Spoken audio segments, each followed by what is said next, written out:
तो आज का ट्यूटोरियल बेसिकली फोकस करने वाला है आइज़ कैसे बनाएं, वो भी मेल्स की। ऑलमोस्ट सेम ही होती है, बट जो फीमेल्स की आइज़ होती है उनमें आई लैशेज़ और वो सब थोड़े डिफरेंस होते हैं। तो पहले हम मेल्स का स्केच देख लेते हैं कैसे उनकी आइज़ बनाते हैं। तो हम स्टार्ट ही करेंगे पहले डॉक्टर स्ट्रेंज का जो स्केच हमने रिसेंटली बनाया था, जिसमें वांडा का भी स्केच था, वो मिक्सचर था पूरा। तो वो वाले स्केच में जो डॉक्टर स्ट्रेंज की आइज़ बनाई थी उसमें डिपेंड करेंगे हम कैसे बनाएंगे, ठीक है। तो स्टार्ट करेंगे पहले पेंसिल्स को जितना हो सके उतना शार्प कर लो पहले, ताकि आपके मतलब जो भी डिटेल्स आप देना चाहो वो बहुत अच्छे से बने। तो डॉक्टर स्ट्रेंज के स्केच में हम पहले तो यूज़ करने वाले चारकोल पेंसिल्स, और चारकोल पेंसिल्स को अगर आपको शार्प करना नहीं आता है तो आई बटन में आपको पूरा ट्यूटोरियल मिल जाएगा कैसे शार्प करें पेंसिल्स को। देन पहले आउटलाइंस बना दो बॉक्स बाय बॉक्स, जैसे आप जाओगे ग्रीड ही यूज़ करनी है हमेशा। बॉक्स बाय बॉक्स जैसे ही जाओगे तो आप पहले आउटलाइंस बना दो, कैसे आइज़ की आउटलाइंस बनाएंगे, जैसे कॉर्निया और ये सब जितनी भी आउटलाइंस है चारकोल पेंसिल से बना दो। देन सेकंड स्टेप हमारा ये रहेगा कि उसके आसपास की जैसे आई लैशेज़ हैं, आई लैशेज़ और आईब्रोज़ और ये सब है, आईब्रोज़ का भी ट्यूटोरियल पूरा आएगा। बट जितने भी आसपास की जितनी चीज़ें उसमें दिख रही है वो पहले बना दो आप, मतलब आउटलाइंस के साथ साथ। देन फिर से जो जैसे बोल सकते हैं कि कॉर्निया का पार्ट है उसको थोड़ा बहुत डार्कर बना दो आप। डार्कर बनाने के बाद डार्क इन द सेंस जो भी आपने आउटलाइंस बनाई थी उसके अंदर जितना आपको ब्लैक दिख रहा है, जितना आपको वाइट दिख रहा है, वो सब छोटी छोटी चीज़ें बनाना शुरू करो। देन नेक्स्ट चीज़ हमारी जिसमें हमें फोकस करना है वो है मैकेनिकल पेंसिल। मैकेनिकल पेंसिल ले लो और मैकेनिकल पेंसिल से बेसिकली पहले स्टार्ट करो, आउटलाइंस बनाओ। जैसे दो मेनली चीज़ होती है कि चारकोल पेंसिल और ग्रेफाइट पेंसिल कभी मिक्सचर होते नहीं है। तो चारकोल पेंसिल को और ग्रेफाइट पेंसिल को आपको अलग ही रखना है। जो स्किन टेक्सचर है उसके आसपास का, आइज़ के आसपास का डॉक्टर स्ट्रेंज का, उसके ऊपर ही आप मैकेनिकल पेंसिल 0.3 mm की यूज़ करो। उससे थोड़े बहुत जितनी भी डिटेल्स दिख रही है वो अप्लाई करो। देन आपके पास जो आपके पास बोल सकते हैं, 3 बार बोल दिया आपके पास जो आपके पास मेकअप ब्रश है या पेंट ब्रश जो भी है, उससे पहले आप पूरा का पूरा ब्लेंड कर दो। कोई बात नहीं है अगर आपका जो चारकोल पाउडर है वो सबके साथ ब्लेंड हो जाए, कोई प्रॉब्लम नहीं होगी, उससे बहुत ज़्यादा डार्कर लुक नहीं मिलने वाला। नेक्स्ट हमारा जो मेन थिंग होगा, आपने आउटलाइंस तो सारी बना दी, आपने डार्क भी बना दिया, फिर आई के सेंटर में एक जो आई बॉल होता है वो बना दो। पहले तो आई बॉल जो सबसे सॉफ्ट चारकोल पेंसिल है उससे बना दो। और याद रखना कि आउटलाइंस बनाते time hard charcoal pencil use करनी है, और उसको भी ब्लेंड अभी नहीं करना है हमें, अभी पूरा का पूरा वैसे का वैसा ही रहने देना है। फिर हम मीडियम चारकोल पेंसिल यूज़ करेंगे और उससे ये चीज़ों को थोड़ा बहुत और डार्क करेंगे। जैसे कॉर्निया सेंटर पार्ट है आइज़ का, वो सब पार्ट को थोड़ा बहुत और डार्क करेंगे। और अब हम यूज़ करेंगे हमारा जो मेकअप ब्रश से हमने जो ब्लेंड कर रखा था उसके ऊपर एक और लेयर मतलब मीडियम चारकोल पेंसिल की लगेगी।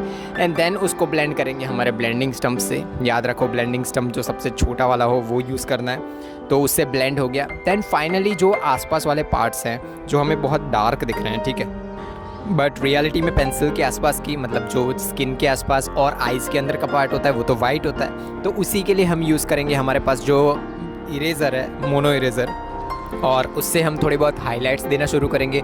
बट ध्यान रखना है कि पूरी आंख वाइट नहीं है, आइज़ पे डिपेंड करता है। कुछ आइज़ जहाँ पे शेडो ज़्यादा पड़ रही होती है थोड़ी डार्क भी दिखेगी आपको, कुछ आइज़ ऐसी होती है वो आपको लाइट्स जहाँ पे पड़ रही है उस पर डिपेंड करता है। पर बेसिक स्ट्रक्चर ऐसा ही होता है कि आंख के सेंटर वाला पार्ट ब्लैक होता है, आसपास वाला कॉर्निया का पार्ट है उसको बनाओ, उसके आसपास में जो आपको वाइट दिख रहा है उसको शेड मत करो। वो सब जब आप ब्लेंड करोगे उसके अंदर ही हिस्सा पूरा का पूरा आ जाएगा। तो चारकोल पेंसिल्स को आइज़ बनाते टाइम अगर आपको इसका पूरा का पूरा ट्यूटोरियल देखना है तो उसके रिलेटेड मैं पूरा लेके आऊँगा। ये बेसिक्स थे चारकोल पेंसिल से कैसे आइज़ बना सकते हैं उसके रिलेटेड। नेक्स्ट हमने टोबी मैगवायर का स्केच लिया, स्पाइडरमैन वाला, जो मैंने बहुत टाइम पहले बनाया था। इसमें भी एक गलती मैंने कर बैठा हूँ कि जब मैं वही दे रहा हूँ कि आप सबके लिए वही चीज़ बता रहा हूँ कि ये गलतियाँ होती है। बेस लेयर इसमें भी मैंने नहीं बनाई थी, मैंने डायरेक्ट आइज़ बनाना शुरू कर दिया था। बट इसमें मैंने यूज़ की है ग्रेफाइट पेंसिल। ग्रेफाइट पेंसिल से पहले मैंने आउटलाइन बना दी पूरी की पूरी, जितनी भी आइज़ की, मतलब आई लैशेस से लेके आइज़ के नीचे वाले जो हेयर्स होते हैं वो सारे के सारे मैंने पेंसिल से बना दिए। एच पेंसिल यूज़ कर सकते हो या फिर 2B पेंसिल, कोई भी यूज़ कर, बट डार्कर ज़्यादा यूज़ मत करना क्योंकि ये बेस लेयर था हमारा। Base layer in the sense कि बेस स्टार्ट जहाँ से पेंसिल्स होगी वो है, तो उसके लिए ज़्यादा डार्कर पेंसिल यूज़ मत करना। तो पहले हमने आउटलाइंस बना दी जो जितने भी बनानी थी। देन नेक्स्ट चीज़ जो मैंने की कि जो आउटलाइंस हमने बनाई थी उसको थोड़ा बहुत और डार्क किया। अगर आपकी हेयर्स मतलब जो आईब्रोज या फिर आईज़ बोल सकते हैं वो थोड़ी बहुत डार्क हैं, तो आप 3B पेंसिल या 4B पेंसिल तक भी जा सकते हो। तो थोड़ा बहुत डार्क कर दिया। फिर आईज़ के नीचे वाला पार्ट देखो तो वहाँ पे भी मैंने छोटे छोटे हेयर्स बनाए। और छोटे छोटे हेयर्स बनाते टाइम आपको एक चीज़ का बहुत ज़्यादा ध्यान रखना है कि वो हेयर्स जब भी आप बना रहे हो तो पेशेंस रखो, क्योंकि हेयर्स ठीक से नहीं बनेंगे तो वो थोड़ा बहुत धब्बे जैसा लगेगा, बहुत गंदा लगेगा वो। तो जितने भी हेयर्स बनाओ देखो पूरे पिक्चर जो है उसको जूम करो जितना भी हो सके, फिर वो हेयर्स बनाओ, ठीक है। तो डार्क कर दिया। फिर जो सेंटर वाला पार्ट हमेशा हम ब्लैक बनाते हैं वो तो है ही। फिर जो ब्लैक हमारा पार्ट बन गया है उसके आसपास में जो हमें वाइट कलर की शेडोज़ दिख रही होती है, जैसे आइज़ पूरी की पूरी ब्लैक होती नहीं है, उसमें कुछ वाइट पार्ट्स भी दिख रहे होते हैं आपको, ठीक है। तो वो पार्ट को हमने मोनो इरेज़र से वो हाईलाइट्स बना दी।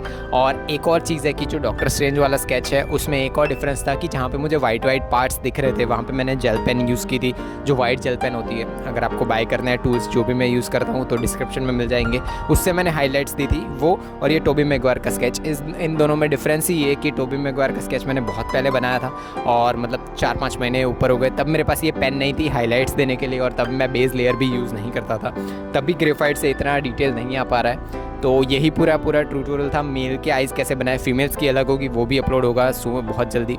तो कोई भी ट्यूटोरियल के रिगार्डिंग क्वेश्चन हो तो आप कमेंट में लिख सकते हो। मैं मिलूँगा आपको नेक्स्ट ट्यूटोरियल में, तब तक के लिए tata bye bye, see you. तो आज के ट्यूटोरियल के लिए बस इतना ही। अगर आपने इस ट्यूटोरियल से कुछ ना कुछ सीखा है तो सब्सक्राइब कर दो और लाइक कर दो।